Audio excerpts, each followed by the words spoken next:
It's really coming down to the wire. You should really hold to your seat because this is the last place you're gonna see for this year World Championship. In any given Yu-Gi-Oh match, a game-defining moment is often captured by a misplay, or a top deck, or a successful bait that cost the opponent the duel, or even pure luck of the draw.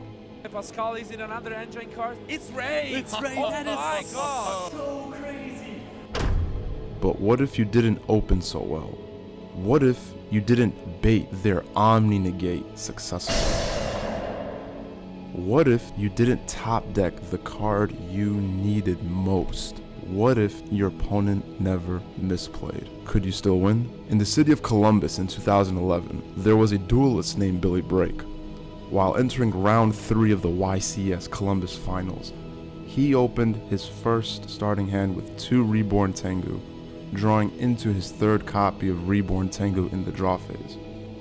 Because of that single event, an event that was entirely out of Billy's or anyone's control, this top-tier duelist was at risk of losing the entire tournament. Imagine if you were Billy. How would you react to a Black Swan event that might cost you the match and the entire YCS championship? What is the proper reaction? Would you be angry? Sad? Would you feel life has cheated you from becoming a champion? For most of us, these would all be normal reactions, but not for Billy, a 4-time YCS champion and among some of the first ground gamers in recorded Yu-Gi-Oh! History. I heard you start off with a shitty hand. Oh, in game 3? In game 3, my hand was like Thunder King, Tingu, Tour Guide, Spore, and is that 6? I think that's 6. And Tingu was your 7th card? My 7th card was a 3rd Tingu. How'd you play out of that? I summoned the Thunder King that hurt his hand really bad, luckily. Set a Spore, drew a Scapegoat, set the Goat.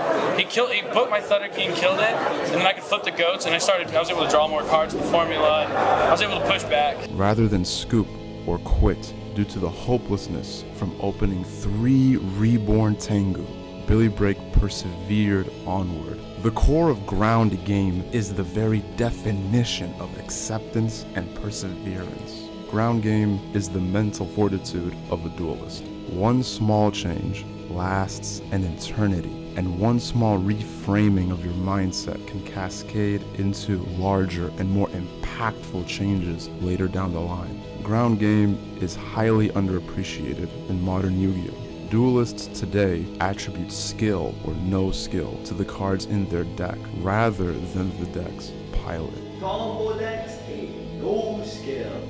Control decks take no skill. We experience this phenomenon further whenever a duelist piloting a rogue deck successfully breaks into the top 32 cut. Duelists opting to pilot a rogue deck instead of a popular meta deck have a relatively steeper uphill battle to endure. The card-by-card tech choices they decide to main deck or side deck has an impact on their matchups, which contributed to their success. But their ground game is what ultimately convinced them to pilot the rogue deck in the first place. Otherwise, the deck construction phase alone is enough to break their fortitude to continue on entertaining this idea of competing with a rogue deck. In order for a duelist to win more, they must develop their ground game. How will we strengthen that intuitively? Well, that's what this channel is about. Skill is not derived from the cards in your deck. Skill is derived from the deck's pilot. To fortify the duelist, 3 avenues of approach must be taken. The first avenue requires a top-down approach of understanding the game on a macro level.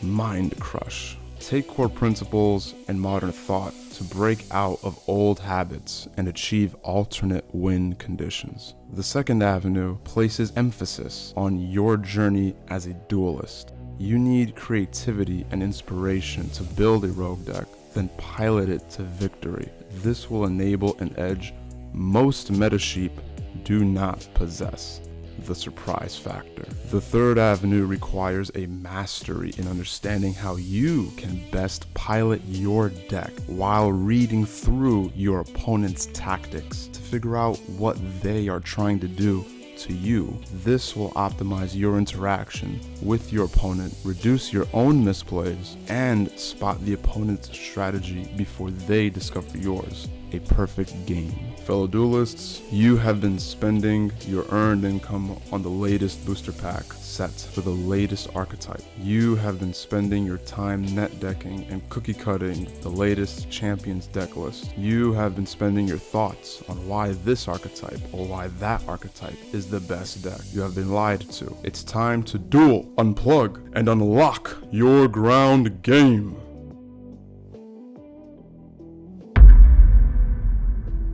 Stand your ground.